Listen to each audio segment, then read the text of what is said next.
Hello, I'm Adam Pacitti from Cultaholic Wrestling, and you are watching Tom Talks Rubbish. It's the place for interviews, wrestling reviews, and so much more.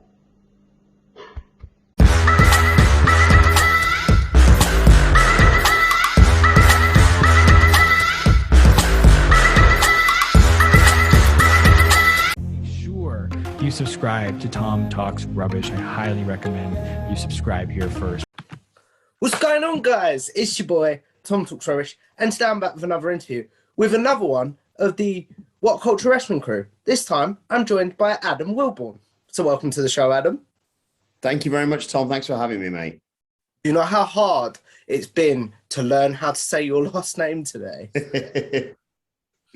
Yeah, it's always a dangerous avenue to go down whenever you try and attempt to pronounce anyone's surname, but I realized that mine is trickier than most. Yeah, so I was like, is it Willbourne? It looks like Willbourne. We had a video that someone got for us. They bought a cameo off Vince Russo, of all people, and he just I think I know where this is going. He butchered my surname along with saying a fair few other things. So you're doing better than him already, Tom. Fair enough. So if we take this back, before Whatculture, before any of the internet stuff that you do now, when did your wrestling fandom begin? I think probably it sort of was a similar age as many other people, sort of, 10, 11, 12 years old. It was one of those things where, just one of the lads at school had discovered WWF and got us into it. And then, I didn't have Sky back then. So I remember I'd watch like Sunday Night Heat on Channel 4, and then I'd have to set my video recorder up to record the overnight pay-per-views or WrestleMania or whatever it may be. But I distinctly remember one of the first really vivid memories I have of just falling in love with wrestling was, I don't know, it must have been an episode of Sunday Night Heat where, you remember they used to show clips of what had happened on Raw or SmackDown that week. And The Rock was on there. And, he is my favorite wrestler of all time. This is a question that I'll be asking you during generic questions, but there we go. Yeah, he's the reason why I got into wrestling. I was just so captivated by him. Not just obviously on the mic is the most obvious place to go, but also in ring as well. And he had some great feuds over the years. And I think after that, I'll admit I had periods where I, wasn't into wrestling as much anymore. We'll get to that. We'll get to that in a bit if that's okay. So, but yeah, that's where my love of wrestling sort of started. Was just friends at school getting me into it, basically. I take it this is Attitude Era. Yes, yeah, exactly. Sort of 98, 99 probably was the time I was getting into it. That fits sort of time, 10, 11 years old. Yeah. So, because obviously at that time there was two companies that were at war. Did you have much exposure to WCW, or were you strictly a WWF kid? Yeah, I think it wasn't necessarily like an allegiance to WWF. I just didn't really have access or wasn't really aware of, the availability here in the UK to watch WCW. And I sort of looked out there, I suppose, because, WCW went the way it went. And obviously, having discovered more and more about it over the years, probably I'd got into it around that time. There'd have been some great moments, but it was the beginning of the end, wasn't it? As we're getting into the early noughties. Yeah. But as someone because have you gone back and watched much WCW? Yeah, I think, I think I'd already sort of got an awareness of them before I really got into it. But I think it's one of those things where the gaps in the knowledge that I had around WCW, if I didn't watch it in the interim before I started at Whatculture, by the time you're talking about it, you either have to watch it for work purposes or you just pick up on it, and any sort of seminal moments that you have missed, you gain an awareness of them, and then you go back and watch them. And also the documentaries and stuff on on the network, or fan made stuff online as well, really helps too. But yeah, it was WWF all the way for me. What is a WCW moment that you've gone back and watched and gone, oh, I wish I was a fan watching live back then now?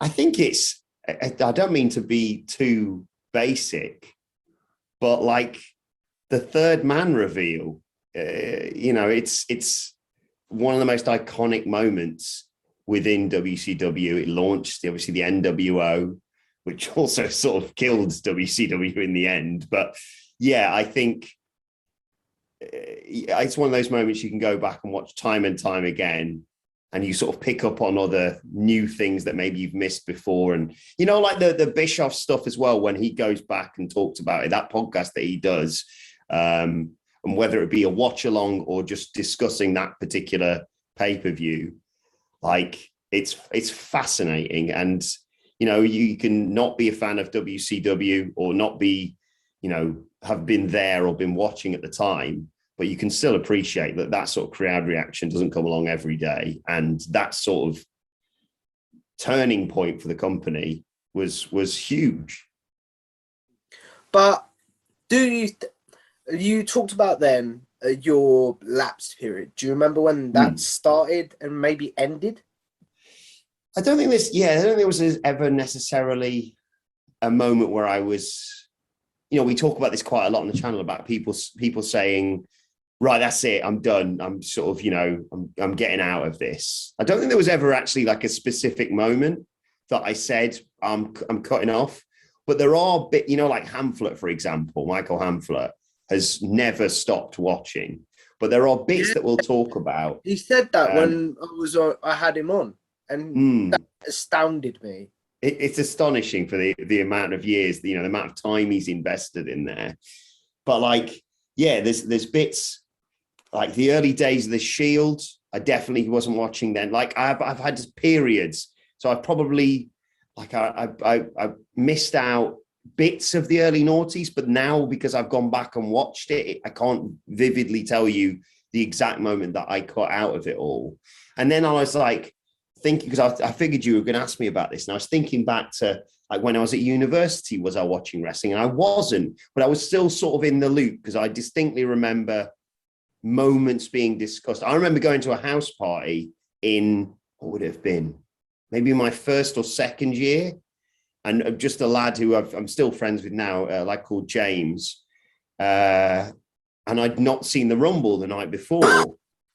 And I said, oh, who won the Rumble?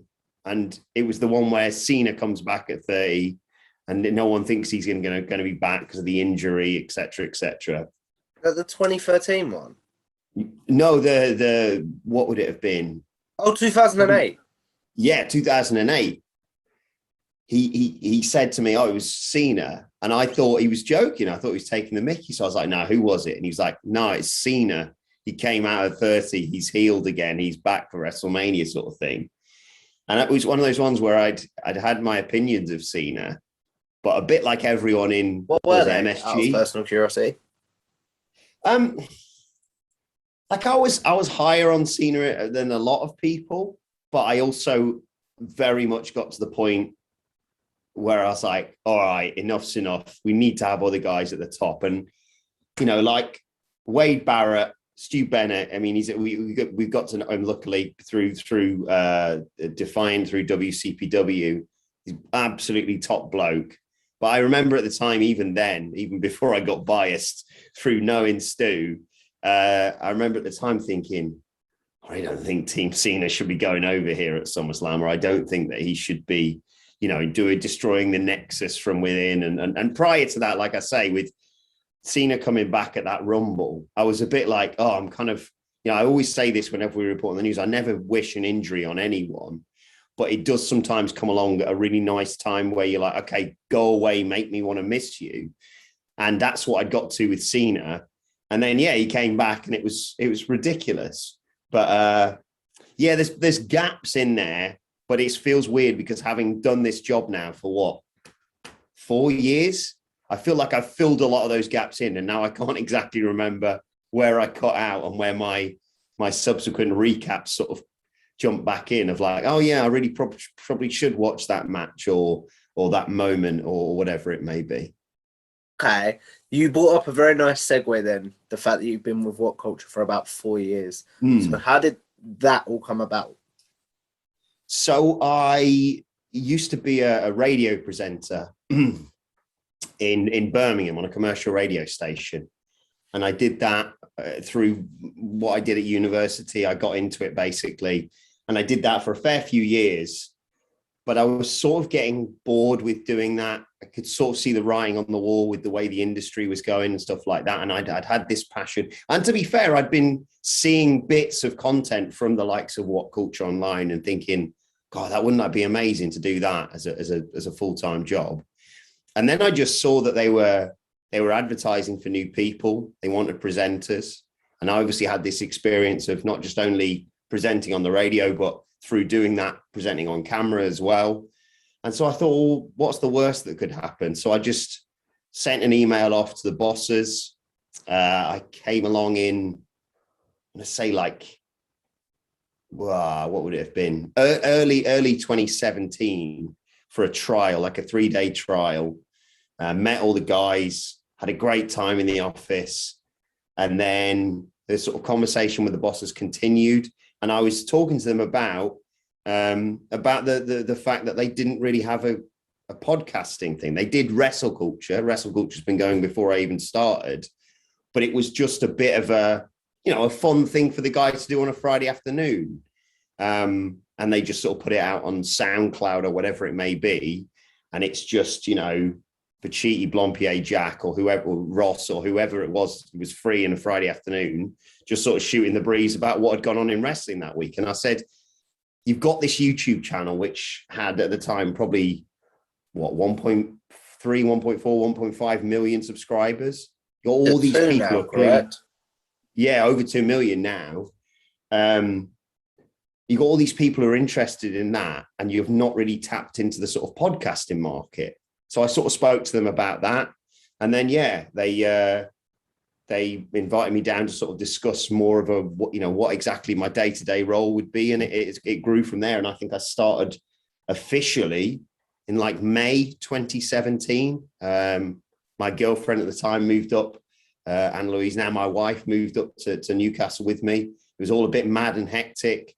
But yeah, I wouldn't change it for the world. It's been really amazing, and those 4 years have just flown by. A few things to unpack there, if you don't mind. Yeah. What was because you said you've done some on-camera stuff on the radio, correct? What was some of the on-camera stuff you've done for like radio stations, and then what has been some of the differences between doing radio and YouTube?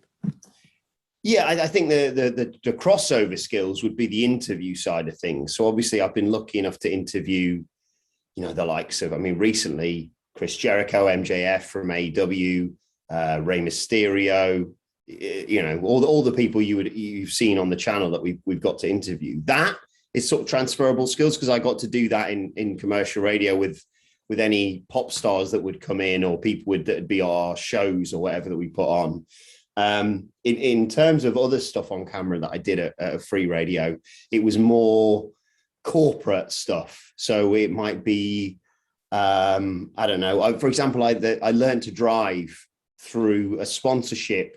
A company sponsored my show, and I did sort of regular updates and film stuff with them, showing me learning to drive, etc., etc. So I'd got a variety of on-camera skills, but I think one thing I hadn't done necessarily is like a day-to-day presenting thing like I do now with Andy on the news. We never really had that quite regularly as what we have at Whatculture. And the sort of face-to-cam stuff that we do nowadays. So a list that we, rather than voiceover, we sit in the studio and you can gesticulate and you can do some sort of, comedy bits on camera. That's the fun stuff that I didn't really get to do much of beforehand.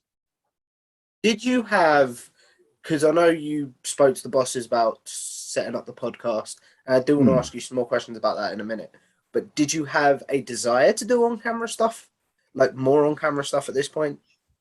Yeah, that was probably one of the reasons why I left radio as well. Is the glimpses that I got into doing on camera stuff. So when we do like we did a yearly gig, for example, at the LG Arena in Birmingham, and I'd interview the people that were performing there, and I got such a real kick out of doing that. And then, you know, I loved doing my job, but at the end of the day, a lot of the time it was just you're sat in a studio with a big mic in front of you and you're talking, but no one can see you. And I just wanted to try and explore that. So after working at Free Radio, I went freelance for a bit to do more on camera stuff. And then obviously when the opportunity to do Whatculture came up, I knew that that's sort of, you know, I'd seen already the stuff that the guys were doing and knew that, yeah, that was going to be a requirement and it would open up all these new avenues for me. And now, yeah, ridiculous. I get to present on YouTube on a daily basis. It's very, as someone that's been doing this, by the time this goes out for just about a year, it's very weird.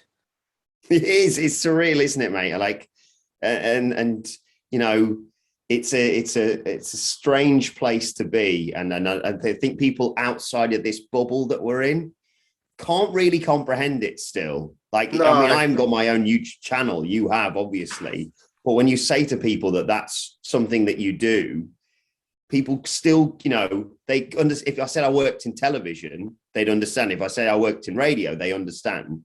But when you say I get paid to present on a YouTube channel, it's people can't, they're like, where's the money coming from? And I'm like, well, you know, all the ads that people get pissed off at, they play all the time on our video.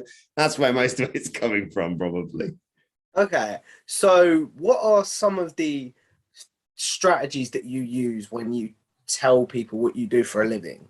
Like, because I've heard a few things like people will say, I work in video production, or yes, I write for a news website or something like that. Do you just straight out tell people, oh, I'm on a YouTube channel? Yeah, I mean, there's no real getting away from it because the moment, you know, if I went to a load of weddings, for example, this summer, and you're on a table and people are, I don't know, teachers or doctors or whatever. And the moment you start talking about it, even if you try and sugarcoat it, like you say, and say, oh, I work for a video production agency or whatever it may be, they're all gonna get to the bottom of it by the end. I mean, I'm not nothing to be ashamed of by any stretch of the imagination. I basically just normally say I work for a website / YouTube channel, and I talk about wrestling for a living. And I think you must find this as well, that when you talk about wrestling, you know, with certain people, you certainly can't sit there and say, what did you make of Monday Night Raw this week? Or, you know, how do you reckon AEW are going to be doing in the next few years? But I think it's very rare that I meet someone and they say, I've no idea what wrestling is. They will have pockets of knowledge, even if it is just the Rock and Stone Cold from back in the day. Even my grandparents know what wrestling is. It might be the old-fashioned not Give Me Sport, that's another website. World of Sport, that's the word. Yeah, the big daddies, the giant haystacks. Yeah. So, but you talked about something very interesting there, where do you think wrestling will ever get to the point where you can just sit at a bar and go, oh, did you see the Royal Rumble last night? Like you can with football or other sports? I hope it does. I still, you know, I'd say yes and no. I think, you know, people always talk about the wrestling boom, and, you know, we sit there and talk about viewing figures for Raw or for whatever it may be, and go look back to when it was, you know, mad numbers in the late 90s, obviously, with the Monday Night Wars. I don't know. We're not going to get back to those levels, but I do think for me, there are things that are happening, and there are people in the industry that can be that breakthrough. You know, The Rock, Dwayne Johnson, for example, it was someone who cut across everything, and he was on everything. And I know, you know, even nowadays that you have, you know, Reigns and people like that making appearances on, I don't know, Jimmy Kimmel or whatever it may be. But I do hope. I still think it's going to be a niche sport. It's not going to surpass you know, American footballs or football here in England, or basketball or whatever it may be. But I do think there's always going to be an audience there for it.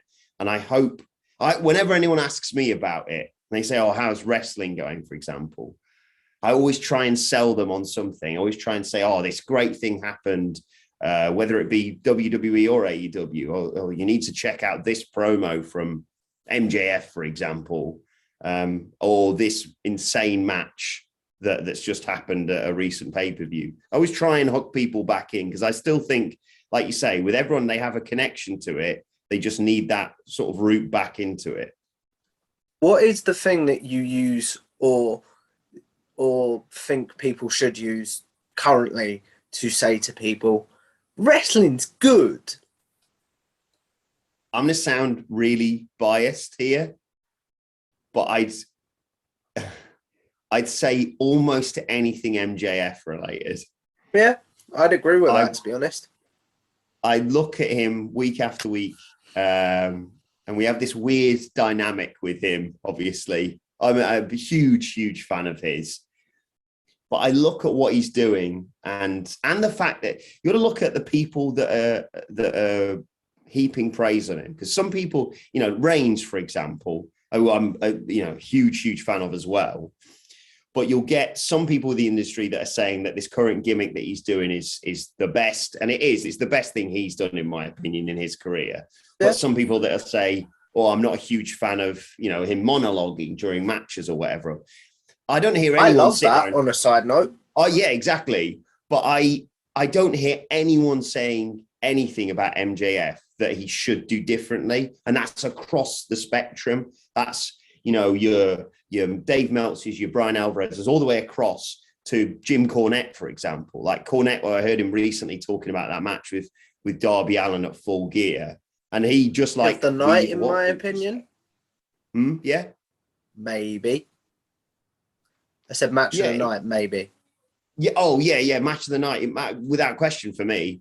I thought it was, that's one of those matches that, like you say, if you want to try and get people into it, I'd not only show them an MJF promo talking about poor Brian Pillman Jr. or Darby Allin or whatever it may be, or whatever we've got to look forward to with this presuming feud with CM Punk, which is just going to be tasty. And obviously the return of CM Punk and that reaction that he got. That I'd also, I'd say look at that match, because it's just it's perfect. I was really annoyed that Meltzer gave other matches on that card higher star ratings. I thought it was the match of the night without question. I agree. So, but one thing, and I'm curious to know what you think about this with MJF, but he does very low-hanging fruit promos, in my opinion. Do you know what I mean? Like, very easy to do, like the Lex Luger in a wheelchair thing, for example. Yeah. Very easy. Like, I'm in a wheelchair, just to pull the curtain back. And I found that really cool, I'm not going to lie. But I can see some people saying, oh, that's a jab too far, or that's just like too obvious. Do you know what I mean? What's your thoughts on that? I can get where people are coming from when they say, "Oh, was that a bit below the belt, or was that a bit of an obvious shot to take?" I think, and this is me fanboying out again. I think that the beauty of it lies in the way that he does it. Anyone could sit there and say, "I'm going to put you in a wheelchair like Lex Luger." I think the way he got there, and I think the way he sets up stuff talking about Brian Pillman Jr.'s, mom and relatives and things like that, that's where people don't seem to realize how much work's gone into it. He has not gone out there and just off the top of his head at that moment said, "Oh, I'm going to change tack here. I'm going to shoot on something that I hadn't prepared." He's really clever with the way he shapes those insults and the way, because that's how they stick. Yes, he'll do the obvious stuff of, when AEW was just starting, bringing the fans in, saying how much he loves video games, and then saying, but that was before I lost my virginity or whatever. But also, I think he goes right up to the line. That's what I like about him. He goes right up to the line, because I think some people you hear cut promos and they cut too close to the bone. He goes just as far as he can to get that reaction. But I think this is why I think he's one of the biggest stars in wrestling, and one of the reasons why, to bring it back to your question about it becoming more mainstream, he's the guy for me that could make that transition. This is going to sound really like strange for people on my channel that don't watch wrestling. Yes. Because I do have a lot of people on my channel that don't watch wrestling, believe it or not. As weird as that sounds, because I interview a lot of wrestling personalities. But I think because he stays in character as well on social media, I've never seen him do a TV interview, but in interviews as well. Exactly. I feel like that is another reason why lapsed fans or non-fans might find him very easy to connect with. If that makes any sense. No, I think you're right. You know, I love some of the characters that we've seen come through in the past year or so within wrestling.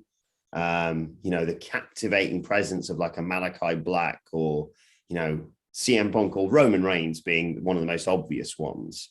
But at the same time, as you say, you see a Roman Reigns on a Jimmy Kimmel or a late night talk show, or Jimmy Fallon, for example, and he's the lovely bloke we all kind of know he is deep down when he's not being the head of the table. MJF's MJF. Love him or hate him, and he meant to hate him, but he is what he is, like you say. And I've seen him do like interviews with other wrestling people. I mean, I interviewed him and I was terrified, not because I thought it's going to go badly, but I genuinely thought, you know, when someone says something and it's so cutting and so like, you didn't think it was going to be like Simon Miller with Scott Steiner, did you? Well, it was a bit of that, but it was more, if I step out of line here and he goes for me, that can be it. That could be, you know, like if you get a nickname at school or something like that, and it just stays with you, like that was my real fear, because I was thinking, well, I'm not going to go toe to toe with him, but if I say something that offends him and he goes, right, you know, whatever, that's what it is. But like you say, and that's what I always talk about when it comes to MJF, of if you put him on a major talk show, again, I'm talking about these late night talk shows in America, and you gave him 5 minutes of back and forth with the host, a bit like The Rock back in the day, people would sit up and take notice and go, I want to hear more from this guy, or probably I want to see him get his head kicked in, and then you're off to getting more fans back into wrestling, as we're talking about. Before we go into an even deeper MJF conversation, I'm going to change the subject just because I have a lot of questions to get through, and I don't want to take up too much of your time, if that's okay with you. That's fine, yeah. So what is your weekly consumption of wrestling right now for work? For work, it's a pretty hectic schedule. I suppose I'll do this sort of side by side with our output of podcasts, Whatculture Wrestling, wherever you get your podcasts from, if you want to go and listen to them, because well worth doing, guys. They sort of go hand in hand. So let's start on a Monday. So normally over the weekend, I will have watched SmackDown and Rampage, either like Saturday morning or at the very least Sunday night before going into work on the Monday. So Monday we'd cover what happened on SmackDown, what happened on Rampage, and then look ahead to Monday Night Raw. And then on Tuesday, before I go into work, I'll watch Monday Night Raw, and then we'll go in and talk about it. And then we'll look ahead to NXT 2.0 on a Tuesday. And then Wednesday, I'll watch NXT in the morning, come in, talk about that, look ahead to Dynamite. Thursday we'll come in, talk about Dynamite, and then maybe do like a topic or something, or questions that people want answering on Twitter or whatever it may be. Friday is one of the few days that I don't wake up early specifically to watch wrestling. It's Fridays mainly looking ahead to the weekend, whether it be SmackDown, Rampage, or more than likely a pay-per-view. But I mean, when you think about it, it's what, 3 hours for Raw, 2 hours for NXT, 2 hours for Dynamite, an hour for Rampage, 2 hours for SmackDown. Like, there's a lot of wrestling to consume, but I think the variety helps as well. You know, if it had been Raw and then SmackDown and then NXT, it might get a bit samey. But the fact that you've got AEW in that mix as well, and the conversation that generates, means that it's something I gladly do. Your news partner in crime brought up when I had him on. Shout out to Andy, by the way, if he ends up watching this. That he was watching NXT 2.0, ironically, because it reminded him a lot of the new generation era that he grew up watching. So he was getting enjoyment out of it. But how much enjoyment are you getting out of NXT 2.0? I've had this weird sort of up and down relationship with it, because we'd cover NXT before it had this massive change. We'd cover NXT, and you could tell, you know, when it moved nights, having thrown everything at AEW Dynamite, that it lost a little bit of something, and they tried everything. It very much changed from the show that pandemic didn't help either. Exactly. But it was that show that, you know, it was trying so desperately to counter program that it kind of forgot how to just do a basic wrestling TV show. It was just constant hot shot in the original NXT. This is of title matches and number one contenders matches and stipped matches, you know, ladder matches, left, right, and bloody center. Mm-hmm. So when it became, didn't they have like 3 ladder matches in 2 weeks? Yeah. And there was the one where they had was it the number one contenders match or the title match? And it didn't go to a finish, and then they ran it back the next week, and you were like, oh, come on. The fatal 4-way, but it was left down to Finn and Cole, I want to say. Yeah, it was one of those where I thought, oh, it's going to be a really clever thing here where he's going to be counting the 3 and the bell's going to go, you know, the time is going to run out, and they're going to be like, oh, how close. And then he counted the 3 and we went, what? And then they had to run it back. Like you say, it was just preposterous. But yeah, when it became 2.0, it was this mad, you know, here's all the new gimmicks, here's all the new characters, here's bright, colorful, which is what they needed, to be fair. And they had it in the you know, the revamped CWC, and it was enjoyable for a bit. And there are people that I've got into, and then it sort of fell to pieces a little bit and got a bit samey of, right, okay, how are you going to develop these characters? But I have to say, it's perfect timing for this as we're heading towards War Games as we're recording this. I quite liked it. I don't know when War Games is, but this isn't going out till like the week before Christmas. Yeah. So I figured it's going to go out in December with the rest of the Whatculture guys things. But because by the way, guys, December is Whatculture month on my channel. Yeah, so I mean, like at the time that we're recording this, War Games is coming up in like a week and a half. And I thought that the way that they built to it, and now looking at that card, not to jinx it, because like you said, this may well come out afterwards and I can be proved completely wrong. Probably will.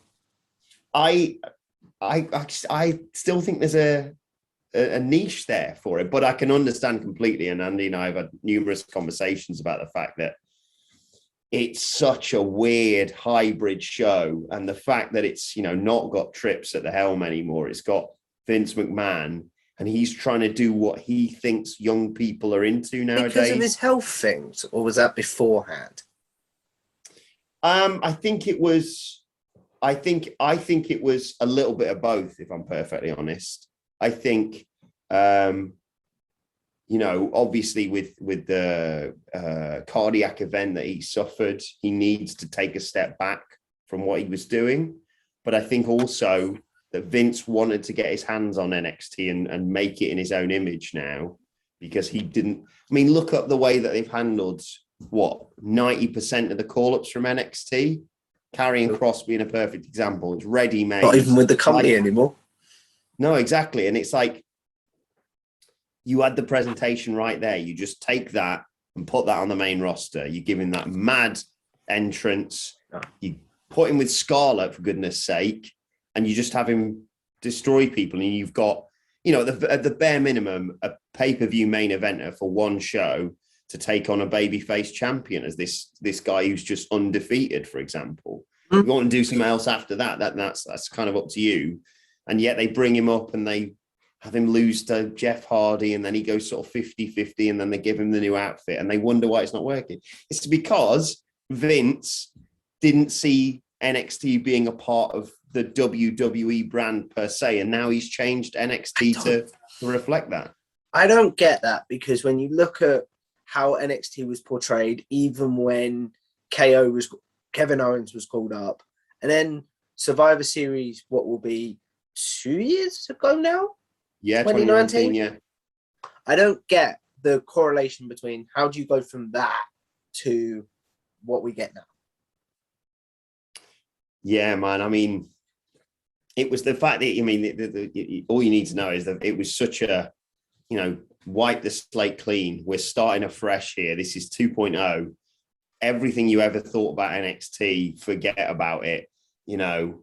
And the people that you thought were, you know, the established stars, or at the bare minimum, the sort of best wrestlers on the show, are now maybe going to be used to make the newer guys that Vince are interested in, make them look good, losing to them, for example. So, but I don't know how you look at what happened, like you say, in 2019 with Survivor Series and go, NXT's not working, because it was phenomenal.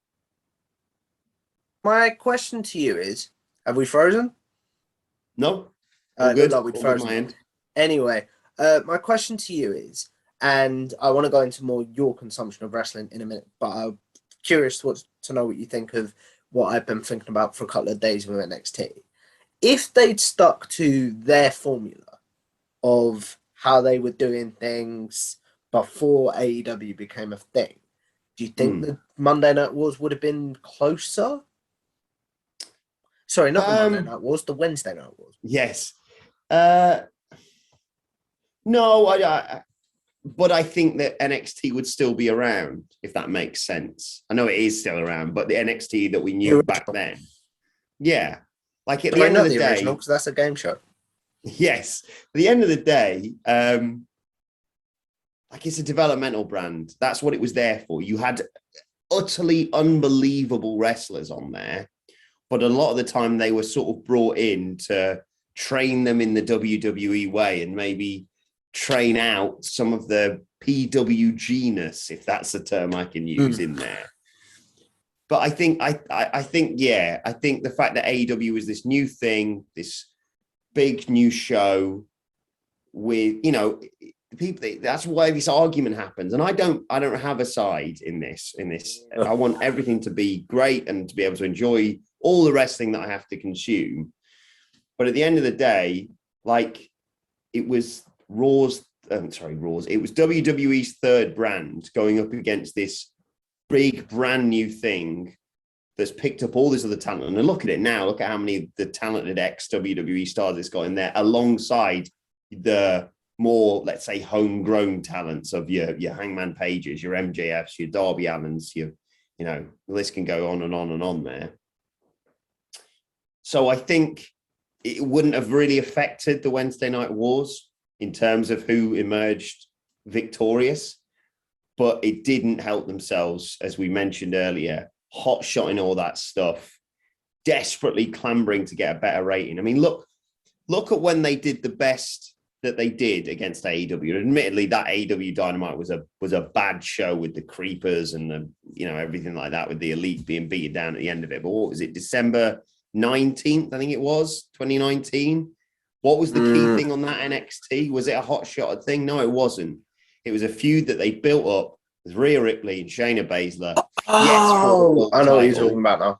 But that's what gave them that victory over AEW that night. That they should have seen that and gone, oh, okay, well, we might lose weekly battles quite regularly, but if we just stick to what we're doing, we at least can provide an alternative rather than every title's on the line every week, or like you said, there's ladder matches or, you know, tables, ladders, chairs, everything just being thrown at people, because people then go, oh, you've burnt through everything. What's the point in tuning in next week when all you've got is, I don't know, some tag matches, for example? Yeah, which I feel like AEW does do occasionally, but they still have storylines developing. Yeah. Yeah, they have weeks that, we sit there and say it, and have Michael Hamflett and Michael Sidgwick, my two brilliant co-hosts on the sort of review podcast, they'll hold their hands up and say, I think it was a good show. Very rare AEW produces a bad weekly show across the board. Have they had a bad show? Do you reckon they've had a bad show overall yet? Because I personally don't. I think, like the December 19th show was a bit of a misstep, but that was early days for AEW. And the fact that when you say that, I can't just immediately think of a show that I go, well, yeah, but what about this show where this, and this happened, speaks volumes for the fact that they will sometimes take their foot off the gas, and maybe they'll put on a match or a main event that isn't necessarily the most eye-catching, but it's always trending in the right direction. And I think the sort of four pay-per-views a year and those TV specials sort of work really well with that formula as well, because they're not forcing world title feuds to come together in 3 weeks of TV, for example. Yeah. So earlier on, before we got into quite a deep discussion about NXT, which I didn't expect, but I go with the flow on these interviews. You know how it is. I'm curious to know, like, A, can you still watch wrestling for fun? And then B, what would be your show that you would tune in for every week if you had like a blue collar 9-to-5 job? I can still watch wrestling for fun, and I still do. You've got to, I do, appreciate the downtime I have away from it. I'm not going to immediately come home from work at 5 p.m. and, rewatch an old episode of Monday Night Raw, for example. But I can still appreciate, and I still do consume it. And I'd say once every year, 6 months maybe, I'll go back and watch some of my favorite matches that I've been lucky enough to witness. My favorite ever match is Cole Gargano, but I'm sure we're gonna talk a little bit about that, so I don't want to get ahead of ourselves. Yeah, in a segment that I like to call generic questions, which we'll get to in a little while. So I can go and do that, and like the documentaries I really like, because that's just a different perspective. Or I can consume like other channels' content as well. I've subscribed and watched, the Cultaholic guys, Wrestling with Regret, things like that. Just a different take on something that maybe we've covered. The fact that I watch that in my spare time, I think, speaks volume. In terms of what I'd watch in my spare time if I had a normal job, I think it would probably, I'd keep up with, but I don't think I'd tune in and avoid spoilers and make sure that, Tuesday morning at 6 a.m. I'm watching Monday Night Raw. It would probably be a push Dynamite and SmackDown. Like I probably wouldn't watch Monday Night Raw as avidly. There's been many occasions that I've said on the podcast, if I wasn't getting paid to watch this show, I'd have tuned off or tuned out a long time ago. Rampage, I don't see as, necessary appointment viewing as much as Dynamite is. And NXT 2.0, I don't know whether I'd have just gone, can I be bothered to invest my time in this when it's just something starting fresh, when I sit here and mean to watch millions of TV shows. I hear about, The Wire and The Sopranos and, FYI, check out The Wire. It's amazing. Yeah.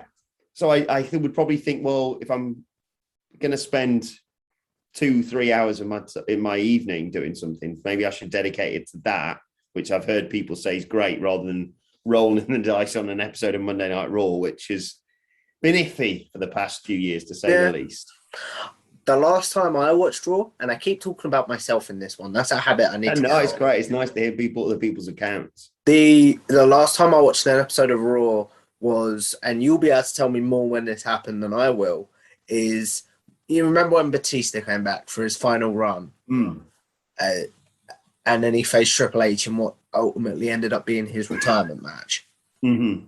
Because Batista was my favorite as a kid, and it was like I saw on the internet that he was on the show, and then the next week I was like, "Oh, I gotta find out what Batista does." Yeah, that was the last time I watched Raw overall. But what would be the show? Do you reckon? Dynamite?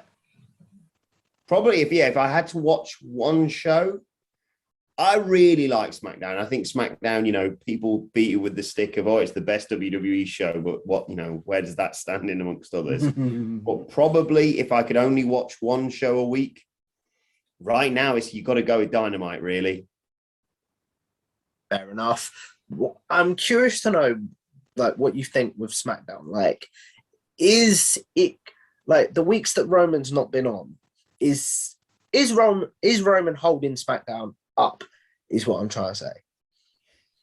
Do you reckon? I wouldn't say so. Well, it depends if you mean holding it up in terms of preventing it getting better. If you mean no, other way around. Is he is, obviously him and the bloodline are the most important thing on that show. And there are occasions where, when he's not there, for example, that show really sort of feels a bit lackluster.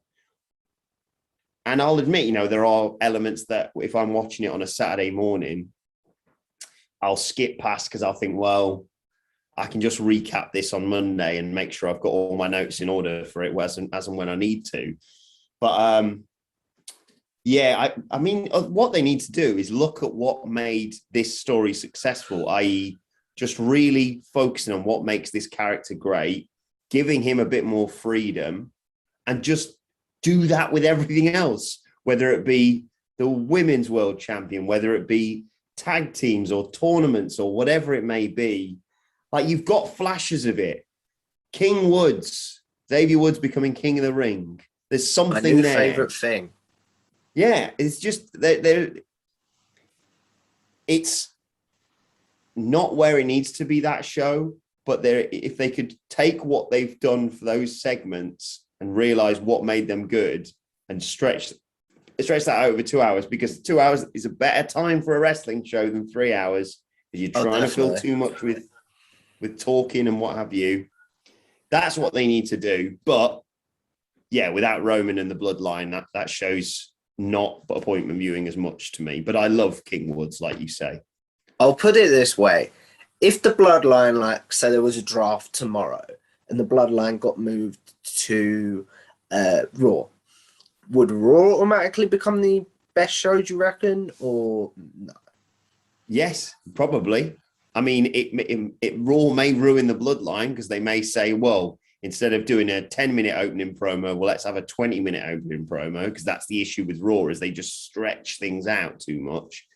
But yeah, vastly would improve Monday Night Raw, because people aren't tuning into SmackDown for the blue brand as much as they want to talk about brand supremacy and all that nonsense around Survivor Series. They're tuning in because Roman Reigns is the biggest thing in wrestling right now, probably. So you spoke about what you would be watching if you weren't in this job. But how do you maintain a work-life balance? You've mentioned your wife a couple of times. And then how do you make sure you spend some time with her in the evenings when you've got to catch up on wrestling and stuff like that? Well, I'm lucky in a way that my wife, Anne-Louise, is a fan of wrestling. So it's not like she can't. That opens up a lot of questions, but we'll go to them in a minute. It's not like she can't, completely get on board with what I'm doing. She knows, what I'm doing and why I'm doing it. And she's still a fan of stuff. And she's more of a, lapsed fan in terms of, she's not really bothered about me filling in on what happened on NXT 2.0 this week. But if the Royal Rumble's coming up, she's interested as to who some of the, favorites are and the rumors are that are returning.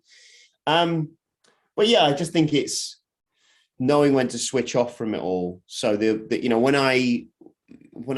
we go away, for example, when I went on honeymoon is the perfect example.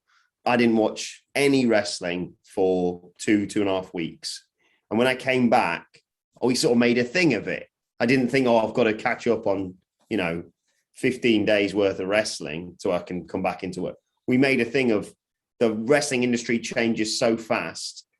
What's actually happened? What, you know, we did stuff on podcasts and Whatculture. We did a great Whatculture podcast with me, Cleary and Phil, I think it was. Oh, like fake stuff, and you having to guess if it was real.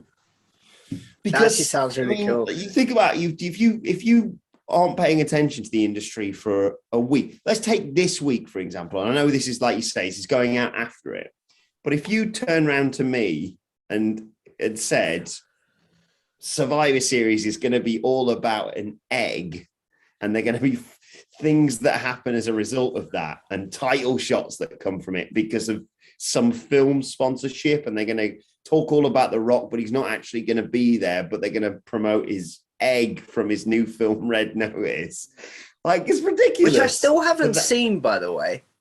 It's good. The eggs play an important part. So I was glad that we randomly watched that. But to come back to your question, sorry, I've gone off on a bit of a tangent there. But in terms of a work-life balance, I mean, it can become a bit much. I mean, I sort of try and squeeze it in the mornings, so I'm not affecting my relationship with Anne-Louise. So I'll watch it maybe at like 6 a.m. when she's still asleep. I'm not forcing her to sit down in an evening. I never understand how people can say, like, you know, like Scott Tailford, who works on Whatculture Gaming, he'll get a game and he'll have to review it in, say, 24 hours. So he has to play the game just sort of non-stop. That baffles me more than me watching a couple of hours of wrestling. I couldn't do that. No, exactly. So how do you do stuff like that then? I just think it's about allocating time. So like when we get home from work, I won't put wrestling on. We won't sit down and watch wrestling.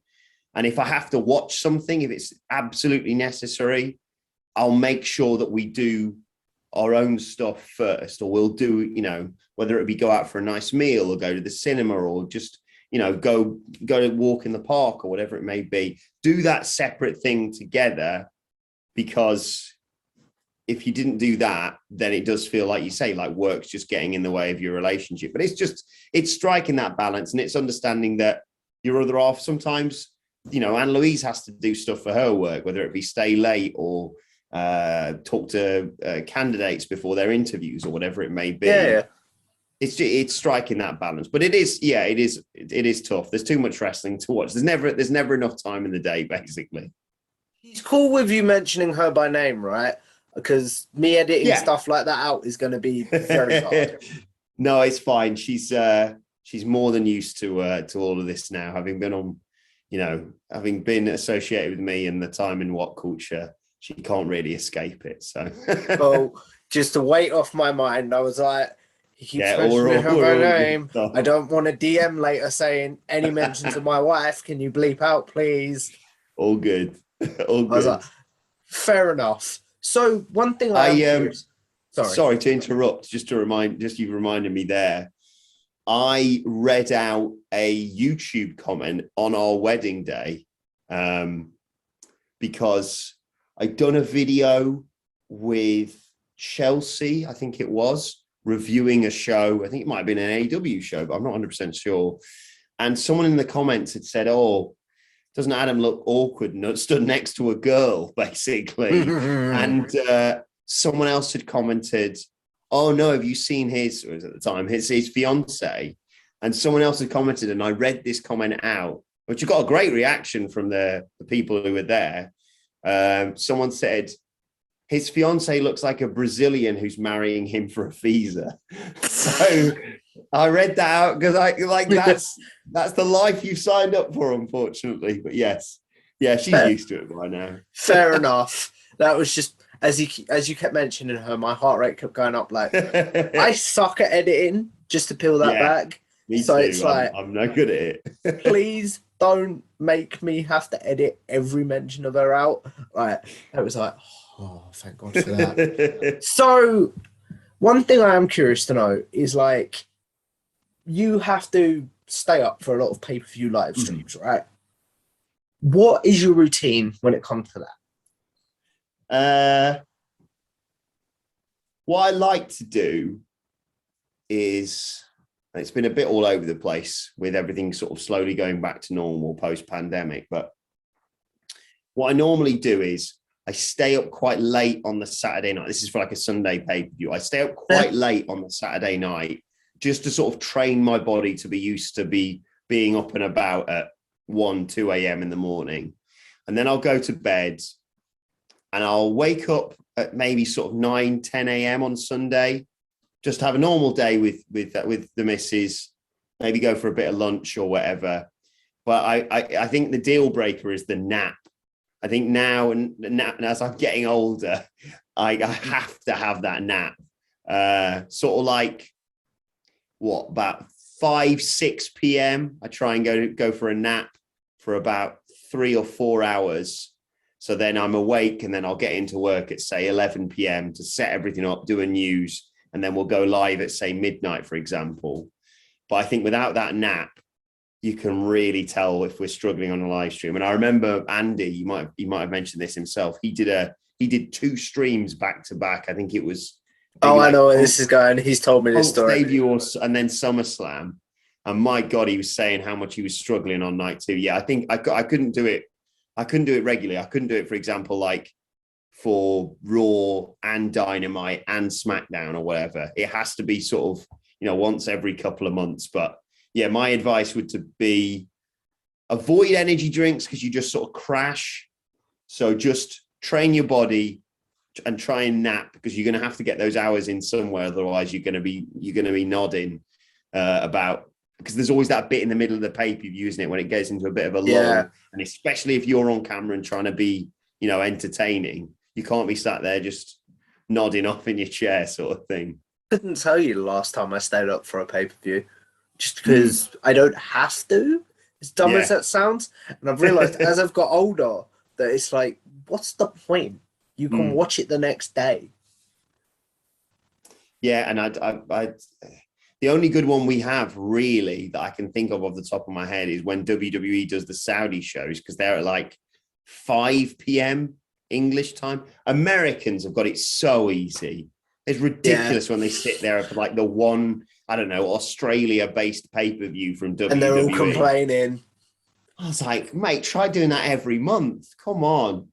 I had this conversation. I don't know how much of my interviews you've seen, but I had this conversation when I had Stephen Larson on the show from Going in Raw, because they were like, you're in the UK, right? And we got into a conversation about how I set up for pay-per-views and stuff. I was literally like, I don't. Just avoid spoilers and watch it the next day if you can. Yeah. The only time I do it is like if I'm doing a pay-per-view party or like some mates are coming around. But that hasn't happened since pandemic. Anyway, exactly, I'm talking about myself again. I really need to stop. That is a really bad habit that I've got into. I do apologize. Oh, it's nice. I'll always like a bit of back. I always try and put that in my interviews, to be honest, in terms of like a back and forth with the person, because otherwise it's just you throwing questions at them. So it's nice to hear. Fair enough. So as we wrap this up, because believe it or not, my friend, we've been going for just under an hour. Really? Mm-hmm. Wow, that hour's gone very quickly. We could talk about all this all day. It's ridiculous. And I like to keep my interviews around the hour and a half mark, just because I like to feed YouTube, and that's what YouTube likes. Yeah, you know what I mean? So I'm now going to go into the segment that we've teased earlier, which is generic questions. Okay. Like, these are generic wrestling questions, which I'm sure you get asked probably on a daily basis on Twitter, stuff like that. And this is good because I never get the chance to reply to them as much as I'd like. So I'm glad that we get to clear some of this up. But it's like, just watch Tom's video and then you'll get all the answers that you need. But it's like, I haven't seen them, and selfishly, I want to know because, to be honest, the only reason I do most of these interviews is selfish. So, and the fact that they've done reasonably well subscriber-wise and view-wise is just the icing on the cake. Do you know what I mean? Yeah, exactly. So, favorite pay-per-view of all time? Whoa! Favorite pay-per-view of all time? I want to say WrestleMania 35, but that was only because we got to go to that one. Do I go for the really basic answer of the Royal Rumble 2000? No. What was Please go. You can go for that because that's not been mentioned before. Royal Rumble 2000's like an iconic thing that, again, was one of the real key moments of getting me into wrestling. But there was also, I always forget what year it was, but the obvious one is the Punk Cena Money in the Bank pay-per-view. 2011. Because that's also like, that's got Bryan and Del Rio, I think, winning the briefcases. Yep. Like, that's a good. I watched that a while back. The fact that I went back and rewatched it, I think speaks volumes. It also has Christian versus Randy Orton. Yes, it does. I'm not sure which one that is. Is that the one where he gets bits in his face, get kicked in the balls? Okay, there's that. But I at the time, I thought that was that. I'm not gonna lie. Yeah, I thought it was quite clever. Takeover New York as well. Obviously, Takeover New York. But we'll get into more of that as we get into other questions, I sense. You were there, I'm guessing? Yes. I mean, it was ridiculous. I hadn't slept for about 48 hours, but it was unforgettable regardless. So it's a bit delirious in my memory of it, but we'll talk more about it in a second. I'm curious to know now, like, you've opened up another can of worms of questions. So with being live at wrestling shows, you've been in the atmosphere, but obviously you have to take notes for reviews and stuff. Has there been moments that you've been like, oh, I'm here live as a fan, I don't want to sit and take do you know what I mean? Like, yeah, I mean, it's I think a lot of it is because I don't take meticulous notes. I remember we were really lucky, obviously, to go to Double or Nothing, the AEW show in Las Vegas, before the pandemic. And the what went down, Cleary was meant to be shooting that, but Cleary was losing his voice, and we sort of realised halfway through the pay-per-view, because me, Phil and Cleary are there reporting on it, like, he is not going to be able to record this because his voice is going, and you have to sort of, when we're going outside the MGM Grand, so it's going to be really noisy as well. And so I hadn't really been making that many notes early on. So I just sort of had to run through and go, all right, okay, well, Hangman Page came back and he won the Battle Royal, or the Casino Battle Royal, or whatever it's called. And here's what happened in this match. I think I'd rather miss a spot, for example, in my note taking, and someone say, oh, how could you not mention the Canadian Destroyer or whatever, and give you the sense of emotion that you get from watching a show in a particular match, rather than meticulously going through and saying this move happened and then this move happened and then this move happened and then they got pinned. Because it's all, you don't want to remember, shot for shot what happened. You just want to remember the big crescendo and how that made you feel more. So you'll see me getting lost in the moment on many an occasion if we're there.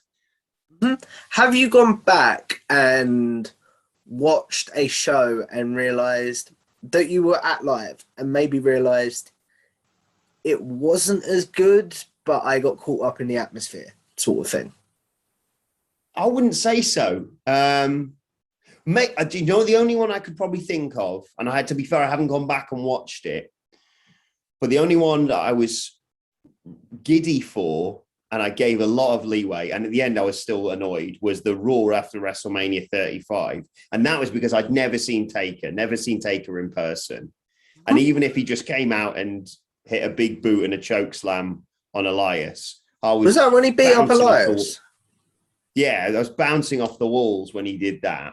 I was still annoyed at the end of the show because they did that ridiculous champion versus champion. Here's the bar, and then there's it was just rubbish. But I in terms of pay-per-views, no, I've been very, very lucky in that the shows that I've been to, I think, am I getting carried away because I'm in the audience, and then I see the reaction online and think, no, I think that's generally held that opinion, whether it be Mania or Double or Nothing or Takeover New York, for example. So this isn't a generic question that I normally ask, but since you brought up the amount of live wrestling shows you've been to, and we talked about your favorite pay-per-view, what's your favorite pay-per-view you attended live? that has to be Takeover New York. Double or Nothing takes it close. And Mania was, you know, you only ever have your first Mania once. Mania 35. Your first one? That was my first WrestleMania I've ever been to. And despite the fact it felt like about 4 pay-per-views, it's obviously going to hold a special place in my heart. But yeah, Takeover New York, man. Not a bad moment on that show, in my opinion. You know, can I ask you your favorite match now, which you teased earlier? Yeah, exactly. It's got my favorite match of all time. The 2 out of 3 falls, Adam Cole versus Johnny Gargano for the NXT Championship. And it's weird because obviously we know we're going, you know, months in advance. I think we found out on the Rumble stream we were all going. And you're in your head going, oh my God, we're going to finally see that conclusion to the Ciampa Gargano feud. And then obviously the awful news about Ciampa's neck surgery and his injuries build up, etc. And you think, oh, well, I'm sure they'll throw something together that will be very entertaining. Howdy did they? It's a Johnny Takeover pay-per-view. I'm sure we'll be fine. And I'll hold my hands up. I went into that show, and Phil Chambers will back me up on this. I went into that show going, Johnny Gargano's insanely talented, but everyone this weekend is doing the Adam Cole baby. I want him to win the NXT Championship. And the story they told in that match was so good for me that I switched allegiances mid-match. And I can't think outside of a time when I've ever done that before or since, that I've gone from being, I want this guy to win, and no, this other guy has fought so hard and the story they're telling is so beautifully performed.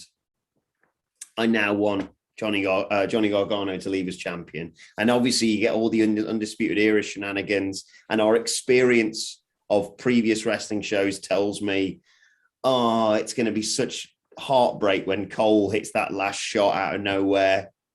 And then Gargano wins the title, and I was just, it's my favorite match of all time. As I said, it's a match I go back and watch probably every 6 months. And it's faultless for me. Favorite superstar currently, and then favorite superstar of all time. Favorite superstar of all time, easy. The Rock. He is, as I said, the reason I got into wrestling, and he is my dream interview. If I could interview any wrestler, specifically, especially in person, my God, if I could sit across from him, it would be The Rock. Favorite wrestler right now? MJF. Fair enough. I knew that was coming. Yeah, it's gonna, it's been a bit of a fanboy session for MJF this interview, but like I said, I think he's the game changer right now. He's proven recently at Full Gear that as much as you can sit there and say, yeah, he's great on the mic, but can he do it in the ring? Yes, he can. And if anything is going to bring wrestling back to the mainstream, Maxwell Jacob Friedman is my pick for doing that. I wasn't convinced when you started telling me at the start of this interview, but as we started talking about him going on talk shows and stuff like that, I was like, yeah, I'd be here for that. Favorite storyline currently in wrestling? Oh, favorite storyline currently in wrestling. I mean, the egg one was pretty good recently. Is that serious or ironic? No. It's a bit of a shame, really, because my favourite storyline has sort of just been concluded, and that's the sort of redemption arc of Hangman Page. Yeah. So I knew that was coming.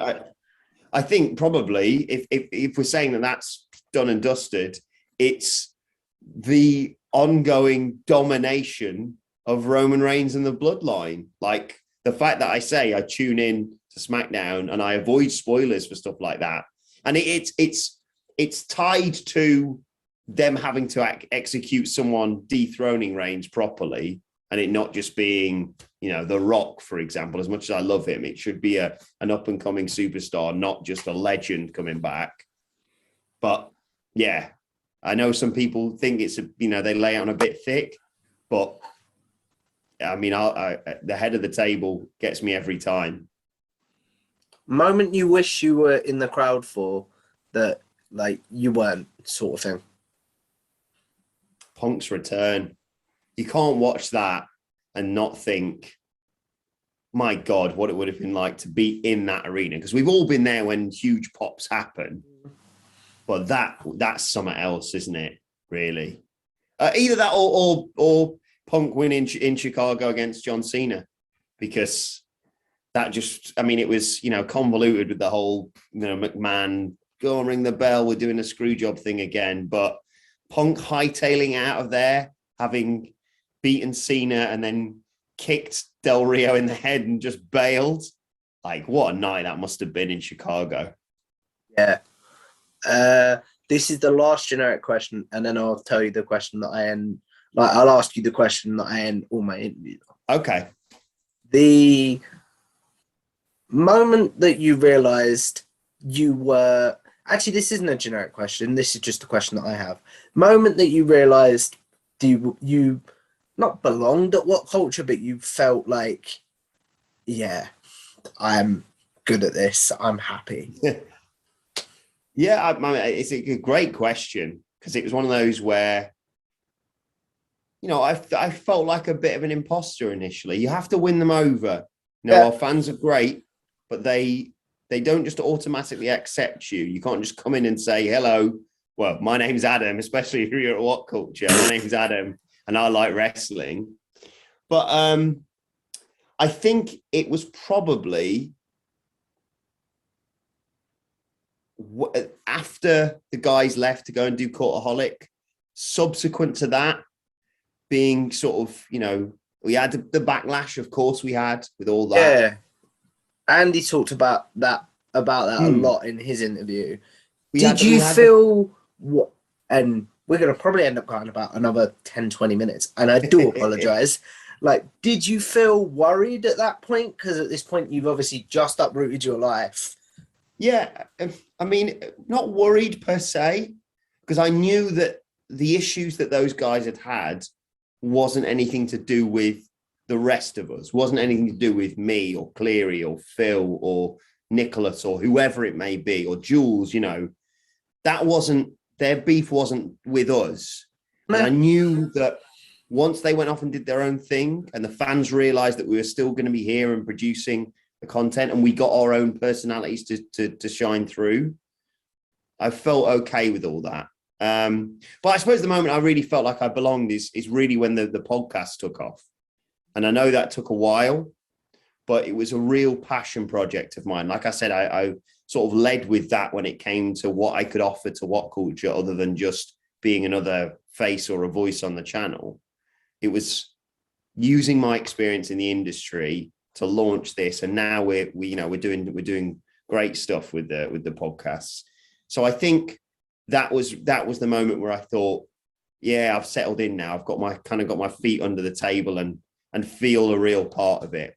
And going to Mania with the guys, it's surreal, obviously, getting recognized. Mainly people would say, oh, look, there's the Whatculture guys, and then say, oh, there's Miller, which is obviously, you're going to notice him the most. But yeah, just feeling really part of the family at that point. And it is a group effort. It's genuinely great going to work with all the guys every single day. So I'm very lucky to do what I do. To be honest, man, I think that's a beautiful way to end it. So I'm just going to ask you the question that I wrap all my interviews up with, which is with YouTube and streaming and stuff like that, and podcasting, which you do so well for Whatculture, we're all obviously going to live forever in some ways. So then what is one video or podcast that you're like, don't watch that, I've grown a lot since then? And then what is one that you're like, yeah, I'm really proud of that. If you want to see my body of work, go check that out. There's one part of one video that I'm always embarrassed by, but there's a story with it. So I'll tell you that one. Brilliant. Because we've done like the first video you do for the channel, you're nervous. I'm giving And you myself guys react to them at one point. Yeah, we did that. Yeah, we did that for like the 2 million subs or whatever it may be that we the milestone that we hit. Yeah, the bit that I'm like, don't go and watch, and people immediately will go and watch, is my interview with Rey Mysterio. We had him on tour with us as part of the WCPW World Cup, and I was interviewing him, and we went a good we stole a moment whilst we're setting the ring up and what have you for the show in, I want to say Milton Keynes. And I'm interviewing him, and I get through all my questions, and I feel really proud of what I've done. I feel like I've covered all the bases. I've asked stuff about current stuff in wrestling and legacy stuff about his history and whatever it may be. And I finish and I say, well, thank you so much for chatting to us today. And as I say those words, Tom, in my head, a voice goes, that's Rey Mysterio you've just interviewed. Like, you grew up watching Rey Mysterio. Did you fanboy? Yeah, you watching. I've been really professional. I've been really diligent with my questions. With the voice in my head going, that's Rey Mysterio. You watched him with the world title at WrestleMania, after he'd done what he did at the Royal Rumble, and then No Way Out with Randy Orton, and then, the match with Orton and Angle at WrestleMania. And it got the better of me. So I'm thinking, it's bloody Rey Mysterio. So I go, thank you very much. Thank you very much. And then Ray says, no, thank you. And I go, no, thank you. Thank you very much. I say it like 4 or 5 times. Oh, and then I look to the camera. Thank you very much. Thank you very much. And thank you very much for watching. And I'm going, what are you saying? Stop saying thank you very much. Just wrap the video up. It's so embarrassing. It's so cringe-inducing. But like I say, it was because I in my head, I'd mentally checked out the interview and gone, that's Rey Mysterio you just interviewed. So I'd like to think, but I like that. It's a little capsule of a real proud moment of mine. I've had that a lot with a lot of the interviews that I do, because I mainly interview people that I'm a fan of. So I've had it with a few times during this, because I have interrupted you a few times, and I do apologize for that. That's absolutely fine. But yeah, I get it. Like you think, okay, I've diligently prepared, blah, blah, blah, blah, blah. At the end of the day, occasionally you catch yourself going, I'm interviewing, Chris Jericho or whoever it may be. This is madness. And people say, so it is definitely a mixed emotions when I look back on that. In terms of like proudest stuff that we've done, the live show's still ridiculous that we got to do that in Stand Up New York. This is the one where Miller does stand-up comedy. Yeah, exactly. And like the fact that I hear comedians talking about, oh yeah, I've been doing the warm-up circuit in New York and I played stand-up and blah, blah, blah. And I played this specific stand-up in New York, the specific venue. We did that. That's mad. And then like all this stuff from Mania. Oh, the Double or Nothing, what went down from Double or Nothing, where Chris Cyborg shows up as a real insane moment for me to just be stood there going, that's Chris Cyborg, terrifying cage fighter Chris Cyborg. Yeah. And I'm wearing her belt, customized belt that she's got. Some of the interviews, Jericho, MJF, Big E, chatting to Big E was a real highlight for me. Absolutely. I want to be that guy, but could I pressure you for one? Just so I can have something to pin in the. Do you know what it is? I'll tell you what it is. And it's a bit of both from the best and the worst. It's our post WrestleMania 35 review podcast. It's me, Cleary, and Nicholas. Our voices are shot. I've screamed the building down because the Iconics have won the tag titles, and Kofi Mania's just happened, and Becky's won the title, and Seth's beaten Brock, and all the stuff that happened there. And we're half asleep. We've probably recorded at like 5 a.m. US time. So you can imagine how long that's been since the pay-per-view's finished. But it's just a great time capsule of like all the work we've done to build up to this, to get us to a point where we could be, the bosses would fly us out to WrestleMania to cover this. and then we are there and we've just lived the whole experience. It's again, it's something that I look back on with a great deal of pride.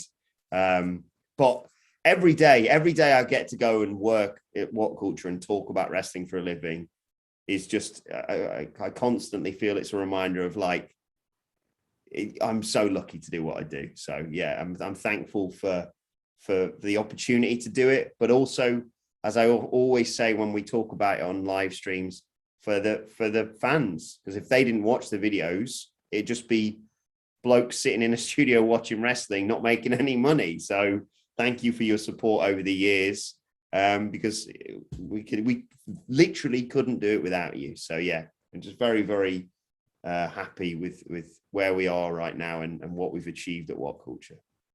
I'm exactly the same, man. Like the fact that I've managed to interview so many of you, and Yeah, I'm it's a literally hell of an achievement, mate. You look at that list of names that you've got. I'm literally having a Whatculture month on my channel. It's like, and I'm so happy. I can't say thank you to all of you enough.